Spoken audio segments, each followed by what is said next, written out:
Hi friends, मैं परिंदर खारी। Friends, आज की हमारी गेम चेसेबल मास्टर्स टूर्नामेंट जो कि chess.com पर इंटरनेट पर खेला जा रहा है, उसके क्वार्टर फाइनल की है, जहां मैग्नस कार्लसन का मुकाबला फाबियानो क्रुआना से था। आई थिंक गेम नंबर 5 थी इन दोनों खिलाड़ियों के बीच में। तो फ्रेंड्स, जैसा कि मैं अक्सर कहता हूं कि अगर आपको किसी खिलाड़ी की एंड गेम देखनी है तो आज के दौर में सिर्फ और सिर्फ Magnus Carlsen ultimate end game होती है। तो ये कुछ उसी का एक बेहतरीन एग्जाम्पल है। यहाँ गेम की शुरुआत की मैग्नस कार्लसन ने d4 के साथ। तो नाइट f6 यहाँ फाबी ने किया, c4 e6, knight f3, then c5, e3 d5, c takes d5, e takes d5 और फाइनली कुछ ब्रेक थ्रू यहाँ पॉन्स का सेंटर में हो ही गया है। Bishop b5 check. तो इस चेक से बचने के लिए ब्लैक ने भी अपने बिशप को d7 स्क्वायर पर प्लेस किया। Then bishop takes d7, queen takes d7 और अब कहीं जाकर यहाँ कार्लसन ने कैसल किया, नाइट c6, देन b3 का मतलब माइट भी शायद वाइट की प्लानिंग यही होगी। C takes d4, knight takes d4, knight takes d4, then queen takes d4, bishop d6, तो बिशप b2। बिल्कुल परफेक्टली कार्लसन ने यहाँ अपने पीसेस को प्लेस कर दिया है। फाबी ने अब यहाँ कैसल किया, देन नाइट c3।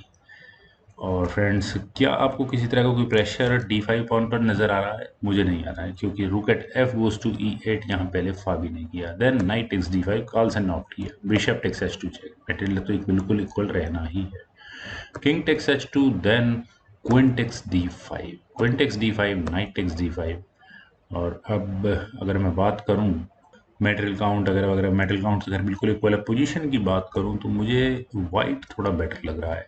आप कह सकते हैं कि सेंटर में नाइट है, लेकिन नाइट है कहाँ? जब ये रुक, कोई भी एक रुक इस पर अटैक करेगा तो नाइट वापस ही जाएगा। Rook at F goes to d1, then rook at e goes to d8, rook at a goes to c1, then f6। तो रुक d4 यहाँ पहले वाइट ने किया।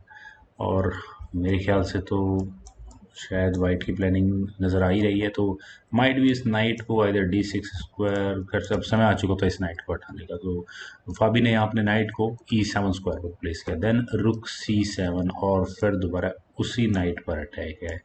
और क्या प्लानिंग होने वाली है दिख रहा है।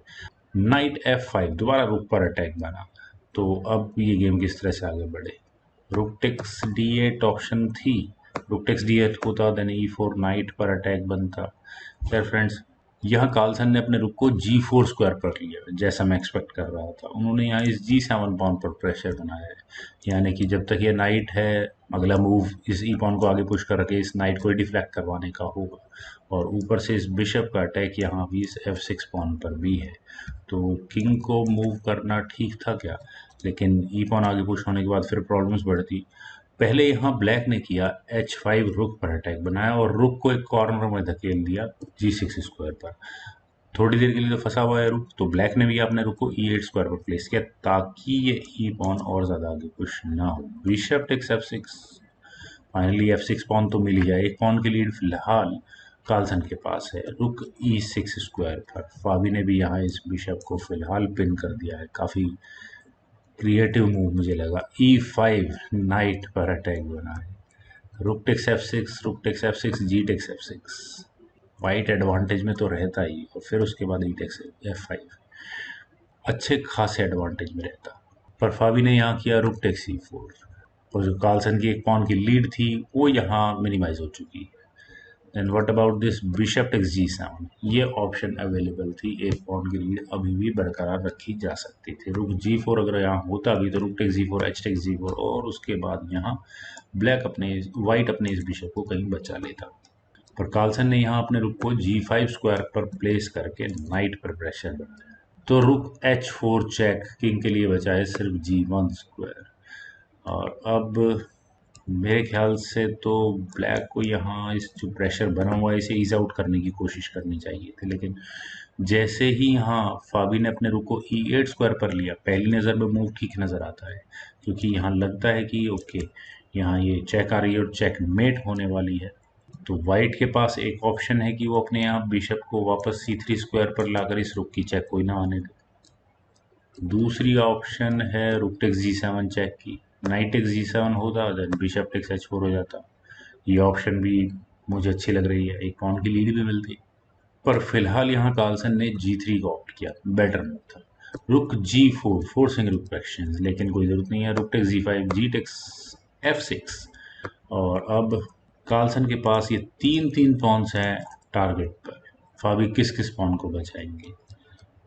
रुक टेक्स H5 मुझे सबसे अच्छा मूव लगा था यहाँ पर, लेकिन कार्लसन ने यहाँ B7 पॉन को लिया, रूक टेक्स B7। इट मीन्स वो क्लियरली यहाँ एक बी फाइल या ए फाइल से एक पासर निकालना चाहते हैं जो कि किंग से काफ़ी दूर होगा, और एंड गेम में जब मेटल एक्सचेंज होगा तो किंग को एक तरफ ले जाकर दूसरी साइड से यानी कि एफ या जी फाइल से अपने पॉन्स को प्रमोशनल स्क्वायर तक पहुंचाने की कोशिश होगी वाइट की।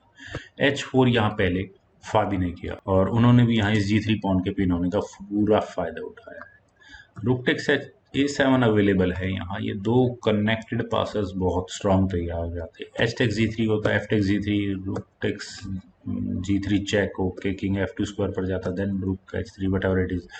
मेरे ख्याल से यहाँ ये एक पॉन बहुत देर तक सर्वाइव नहीं कर सकते, लेकिन ये दो पॉन्स बहुत स्ट्रॉन्ग हो जाते हैं। पर फिलहाल कार्लसन ने किया था रुक F4, इसीलिए कार्लसन की गेम कमाल होती है।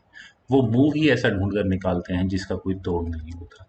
रुक टेक्स F4 करना ही पड़ेगा ब्लैक को, जी टेक्स F4, देन रुक A8, और फाइनली ब्लैक ने डिसाइड किया कि जो ये आखिरी उम्मीद बची हुई है इसे तो स्ट्रॉन्ग रखा जाए। किंग G2 स्क्वायर पर A5, then king H3 square पर A4, king takes H4, A takes B3, A takes B3। Carlsen ने यहाँ B फाइल में अपना एक पासर तैयार कर ही लिया है, और ये एक सिंगल पॉन, आइसोलेटेड पॉन बहुत देर तक सर्वाइव नहीं कर पाएगा।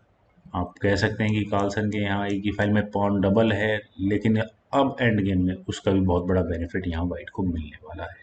वैसे शायद फाबी को अपने किंग को रुक की तरफ लेकर जाना शुरू कर देना चाहिए था, लेकिन यहाँ पहले फाबी ने किया था रुक A5, ताकि वाइट यहाँ अपने किंग को और आगे ना ला सके।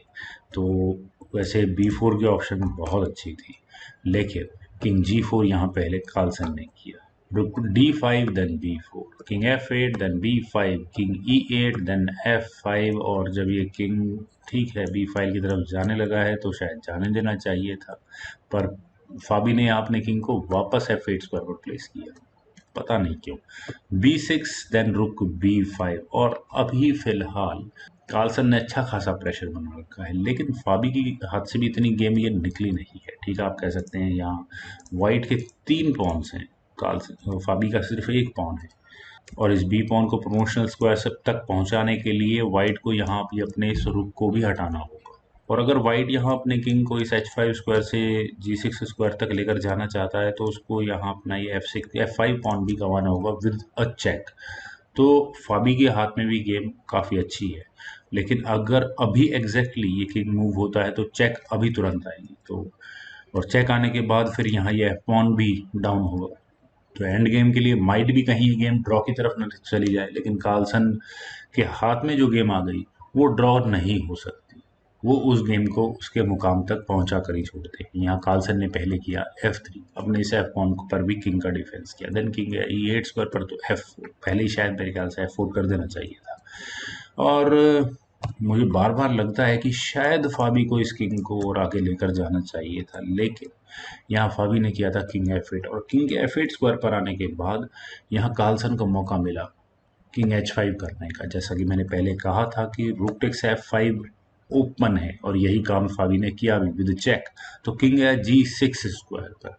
लेकिन यहाँ अब थोड़ी गड़बड़ हो चुकी है, ये F4 पॉन भी गया, रूक टेक्स F4, पर प्रॉब्लम है ये B6 पॉन जो कि काफ़ी आगे बढ़ चुका है, और ये रुक इसकी मदद के लिए अगर आएगा भी तो काफ़ी देर हो चुकी है, क्योंकि मैग्नस कार्लसन का फाइनल मूव था रुक C7, और यहाँ इस मूव के बाद फाबी ने रिजाइन कर दिया, क्योंकि अगला मूव होने वाला है ये B7 बी पॉन को आगे पुश करने का, और जब तक ये रुक वापस B4 स्क्वायर पर आएगा तब तक वाइट यहाँ एक चेक देकर अपनी क्वीन को प्रमोट कर लेगा। वैसे फ्रेंड्स, चेसेबल मास्टर्स टूर्नामेंट के सेमीफाइनल आई थिंक 30 जून को शुरू होने हैं, और उसमें भी काफ़ी इंटरेस्टिंग मुकाबले होंगे, और अगर मुझे मौका लगा तो मैं उनके ऊपर भी कोई ना कोई वीडियो ज़रूर बनाऊंगा। मुझे उम्मीद है कि आपको ये छोटी वीडियो काफ़ी पसंद आई होगी, तो आप लोग इस वीडियो को लाइक करें, शेयर करें, और मेरे इस यूट्यूब चैनल चेस ग्रुप को सब्सक्राइब जरूर करें। आपके कमेंट्स का मुझे बेहद इंतजार रहेगा। Thank you for watching and bye for now.